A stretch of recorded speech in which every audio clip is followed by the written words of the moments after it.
यदि आप उड़ नहीं सकते हो तो दौड़ो, यदि दौड़ नहीं सकते हो तो चलो, और यदि चल भी नहीं सकते तो रेंगो, लेकिन हमेशा आगे बढ़ते रहो। मार्टिन लूथर किंग की इस क्वाइट के साथ आज का जीवन धारा पॉडकास्ट की शुरुआत करते हैं। दोस्तों, आज का विषय है उदारता के बिना साधना असंभव है। मानव जीवन पूर्णतः दूसरों पर निर्भर रहता है। हमारे कपड़े रुई के हैं और कपास खेतों से आते हैं, और यह उन किसानों से प्राप्त होता है जो पीढ़ी दर पीढ़ी खेतों में काम करते हैं। इसके बाद ये हमारे घर आते हैं, जिससे हमारा जीवन आरामदायक होता है। यह सुविधाजनक स्थिति उन श्रमिकों के परिश्रम पर निर्भर है जिन्होंने इसे बनाने में अपनी शक्ति लगाई, पसीना बहाया, और जिनके हाथों में उस समय घाव हो गए और आज कमर झुक गई। वही हम भोजन की बात करें तो अब तक हमने कितनी रोटियां खाई होगी। यदि इन्हें एक साथ रख दे तो पहाड़ बन जाएगा।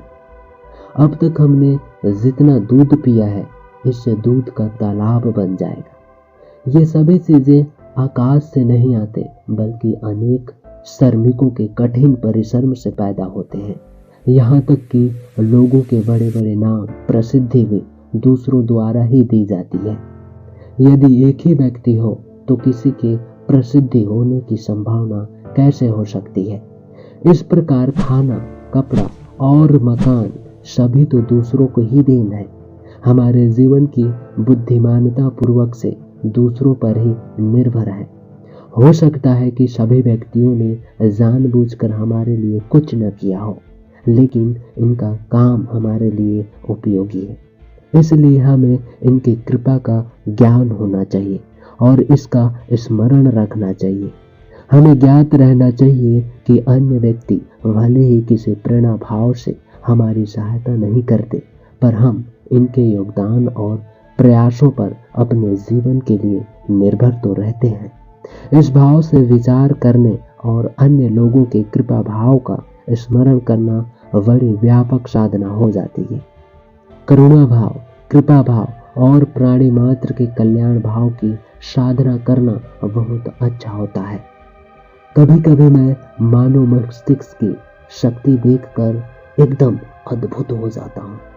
हमारा हृदय हमारे चित्त में सर्वसम्मता का भाव जागृत कर देता है, जिससे व्यक्ति अपनी अपेक्षाओं औरों को अधिक प्रेम कर पाता है। ये बात वास्तव में बहुत ही जबरदस्त होती है। इस प्रकार की साधना हम अन्य प्राणियों के बिना नहीं कर सकते। सामान्य स्तर पर तो हमारा जीवन अन्य प्राणियों की कृपा पर निर्भर रहता ही है। सतपथ पर चलते हुए आध्यात्मिक शुद्धिकरण भी इन्हीं पर आधारित है। सच्ची करुणा भावना अथवा सर्वसम्मता भावना अपनाने के लिए हम में उदारता होना चाहिए। इसके बिना साधना करना असंभव है। करुणा और प्रेम भाव के लिए क्रोध और घृणा सबसे बड़ी बाधा है। क्रोध और घृणा को कम करने के लिए उदारता ही प्रमुख तत्व है। उदारता का अभ्यास करने के लिए आपको शत्रु की आवश्यकता होती है। हमारा शत्रु अपनी मर्जी से हमारी सहायता नहीं करेंगे, किंतु इसके कार्यों से हमें उदारता की साधना करने का अवसर मिलेगा। हमारे चित्त के विकास के लिए समस्त प्राणी तो महत्व रखते ही हैं। शत्रुओं का महत्व इनमें सर्वाधिक होता है। हमारी समुचित साधना दूसरे लोगों पर निर्भर होता है। इस दृष्टि से मित्र ही नहीं, सभी प्राणी हमारे लिए बेहद महत्वपूर्ण होते हैं।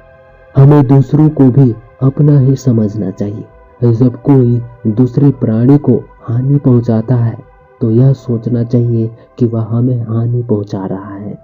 समस्त प्राणियों के प्रति ऐसी भावना जागृत करने से बहुत से लाभ होते हैं।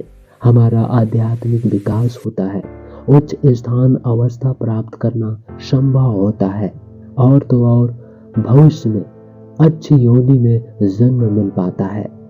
दोस्तों, ये तो थी आज का जीवन धारा पॉडकास्ट।